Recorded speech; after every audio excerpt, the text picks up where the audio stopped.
Hello students कैसे हो आप। उम्मीद करती हूँ बहुत अच्छे होंगे और खुश होंगे। तो बच्चे शुरू करते हैं आज की क्लास।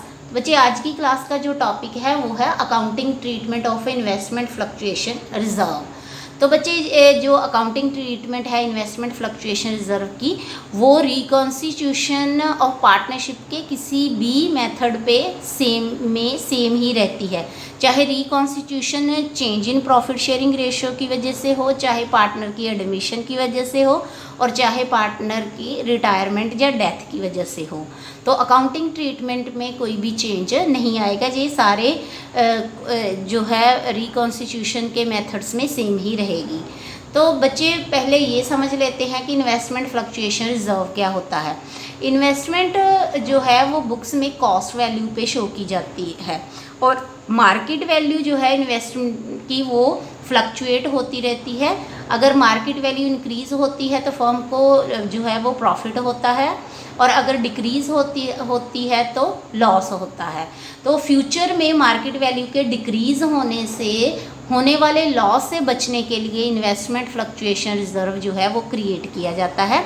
ये प्रॉफिट्स में से क्रिएट किया जाता है, और अगर किसी तरह से अगर फ्यूचर में हमें किसी भी तरह के इस तरह के लॉस की कोई उम्मीद हो, कोई एक्सपेक्टेशन हो, तो हम एडवांस में ही उसके लिए जो है वो प्रॉफिट का कुछ हिस्सा जो है वो अलग रख लेते हैं as a investment fluctuation reserve, ताकि हम अगर इस तरह का कोई लॉस होता है तो उसको इस रिजर्व में से कवर अप कर सके। तो बच्चे इस इन्वेस्टमेंट फ्लक्चुएशन रिजर्व की जो अकाउंटिंग ट्रीटमेंट है वो अलग अलग सिचुएशन में अलग अलग है, डिफरेंट है। तो हम उसी को आज समझेंगे डिटेल में। तो जो फर्स्ट सिचुएशन है वो है when market value of investment is equal to book value. अगर मार्केट वैल्यू और बुक वैल्यू सेम है तो उस केस में इन्वेस्टमेंट से की मार्केट वैल्यू में चेंज की वजह से फर्म को कोई भी लॉस या गेन नहीं होता है। तो इस केस में जो रिजर्व है वो सारा का सारा ही पार्टनर्स में डिस्ट्रीब्यूट कर दिया जाता है उनकी ओल्ड प्रॉफिट शेयरिंग रेशो में। तो उसके लिए एंट्री क्या होती है, investment fluctuation reserve account debit to partners capital और करंट अकाउंट। तो बच्चे इस एंट्री को हम तब भी पास करेंगे अगर हमारे पास मार्केट वैल्यू की कोई भी इंफॉर्मेशन नहीं है, तब भी यही एंट्री होगी, और अगर ये इक्वल है और गिवन है तब भी यही एंट्री होगी। तो बेटा जो सेकंड हमारी सिचुएशन है वो है कि when market value of investment lower than the book value.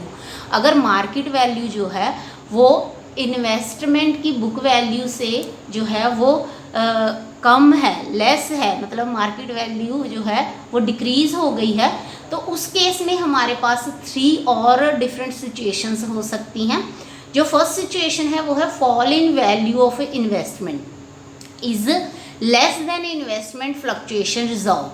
अगर जो डिक्रीज़ हुआ है इन्वेस्टमेंट की वैल्यू में वो इन्वेस्टमेंट फ्लक्चुएशन रिजर्व से कम है, तो मतलब जो वैल्यू हमारी कम हुई है, डिक्रीज़ हुई है, वो रिजर्व से लेस है, तो उस केस में हमारी एंट्री क्या होगी, investment fluctuation reserve account debit, जितना भी रिजर्व होगा उसको हम डेबिट करेंगे, टू इन्वेस्टमेंट, जितनी भी हमारी मार्केट वैल्यू जो है बुक वैल्यू से डिक्रीज़ हुई है। तो कैसे पता चलेगा, हम बुक वैल्यू में से मार्केट वैल्यू को माइनस करेंगे, तो जितना भी डिक्रीज़ आएगा उसको हम क्रेडिट करेंगे एज ए इन्वेस्टमेंट अकाउंट। तो उस अमाउंट के साथ हम इन्वेस्टमेंट को क्रेडिट करेंगे। तो बेटा जो बैलेंस हमारे पास बचेगा उसको पार्टनर्स में डिस्ट्रीब्यूट कर दिया जाएगा उनकी ओल्ड प्रॉफिट शेयरिंग रेशो में, जैसा कि हमने प्रीवियस एंट्री में किया है, प्रीवियस सिचुएशन में किया है।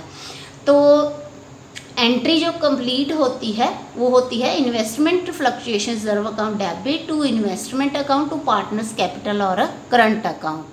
तो मैं एक एग्जांपल आपके साथ यहाँ पे शेयर करती हूँ। मान लो कि आपका रिजर्व जो है वो 10,000 है और इन्वेस्टमेंट की वैल्यू 5,000 डिक्रीज़ हुई है, तो जो 5,000 रिमेनिंग रिजर्व है वो हम पार्टनर्स में उनकी ओल्ड प्रॉफिट शेयरिंग रेशो में डिस्ट्रीब्यूट कर देंगे। तो बेटा जो सेकंड सिचुएशन है वो है fall in value of investment equal to investment fluctuation reserve. अगर जितना हमारा रिजर्व है उतनी ही वैल्यू डिक्रीज हुई हो तो उस केस में क्या होगा कि इन्वेस्टमेंट फ्लक्चुएशन रिजर्व जितना है वो सारा का सारा इन्वेस्टमेंट अकाउंट में ट्रांसफ़र हो जाएगा। मतलब जितना लॉस है वो सारा ही रिजर्व में से कवर अप कर लिया जाएगा। तो इस केस में पार्टनर के लिए रिजर्व का कोई भी हिस्सा जो है वो रिमेनिंग नहीं रहता है, उसको किसी भी तरह का कोई रिजर्व डिस्ट्रीब्यूट नहीं किया जाएगा इस केस में। तो एंट्री होगी investment fluctuation reserve account debit to investment account. तो बेटा डिक्रीज इन वैल्यू हम उसी तरह ही फाइंड आउट करेंगे जैसे कि book value minus market value. तो बेटा नेक्स्ट जो सिचुएशन है वो है fall in value of investment is more than investment fluctuation reserve. अगर जो हमारी डिक्रीज हुई है मार्केट वैल्यू इन्वेस्टमेंट की वो हमारे रिजर्व से ज़्यादा हो तो उस समय हमारी जो अकाउंटिंग ट्रीटमेंट है वो क्या होगी। तो बेटा इस केस में हमें 2 जर्नल एंट्रीज पास करनी पड़ेंगी। जो फर्स्ट जर्नल एंट्री होगी वो होगी investment fluctuation reserve account debit revaluation account debit to investment account. तो बेटा इस केस में ऐसा होगा कि जितना भी एक्सेस जो है डिक्रीज हुई है इन्वेस्टमेंट की वैल्यू रिजर्व से जितना एक्सेस अमाउंट है उसको हम रीवैल्यूएशन अकाउंट में डेबिट करेंगे। तो बच्चे जैसे कि मैंने आपको अपने प्रीवियस वीडियो लेक्चर में भी बताया था कि रीवैल्यूएशन अकाउंट फॉर्म की रिकॉन्स्टिट्यूशन के टाइम पे बनाया जाता है कि क्योंकि उस समय फॉर्म की एसेट्स और लाइबिलिटी एसेट्स की रीवैल्यूएशन और लाइबिलिटीज़ की रीअसेसमेंट की जाती है। उसकी वजह से अब जो भी हमें गेन या लॉस होता है उसको फाइंड आउट करने के लिए ये अकाउंट प्रिपेयर किया जाता है। तो क्योंकि इस केस में हमारे रिजर्व से ज़्यादा हमारी इन्वेस्टमेंट की वैल्यू डिक्रीज़ हो गई है तो जितनी भी ज़्यादा डिक्रीज़ हुई है वो हमारा लॉस है, तो वो बेटा हम रीवैल्यूएशन अकाउंट में डेबिट करेंगे। तो क्रेडिट हम क्या करेंगे इन्वेस्टमेंट की जितनी वैल्यू डिक्रीज़ हुई है उसके साथ, तो जितना हमारा रिजर्व है उसको डेबिट करेंगे और रीवैल्यूएशन में डिक्रीज वैल्यू और रिजर्व का जो डिफरेंस है उस अमाउंट को हम डेबिट करेंगे। तो बेटा क्योंकि हम इस केस में हमने एक नया अकाउंट क्रिएट किया है रीवैल्यूएशन अकाउंट लॉस जो कि लॉस को शो कर रहा है। रीवैल्यूएशन को डेबिट करने का मतलब है कि इसकी वजह कि हमें चेंज की वजह से लॉस हुआ है, तो जो भी लॉस हुआ है वो पार्टनर्स में डिस्ट्रीब्यूट भी किया जाएगा उनकी ओल्ड प्रॉफिट शेयरिंग रेशो में। तो इस केस में जो भी लॉस हुआ है उसको डिस्ट्रीब्यूट करने की एंट्री होगी पार्टनर्स कैपिटल और current account debit to revaluation account. तो बच्चे मैंने जैसे आपके साथ पहले भी ये बात शेयर की हुई है कि अगर पार्टनर्स को किसी भी तरह का जो है फर्म से अमाउंट रिसीव करना होता है तो हम उनके कैपिटल या करंट अकाउंट को क्रेडिट करते हैं, और अगर फर्म ने कुछ अमाउंट पार्टनर से रिसीव करना होता है तो उस केस में हम पार्टनर्स के कैपिटल या करंट अकाउंट को डेबिट करते हैं। तो बेटा जो लास्ट सिचुएशन है वो है when market value of investment is higher than the book value. तो बेटा इस केस में क्या होता है कि जब फर्म की मार्केट वैल्यू हायर हो जाती है तो उसको गेन होता है।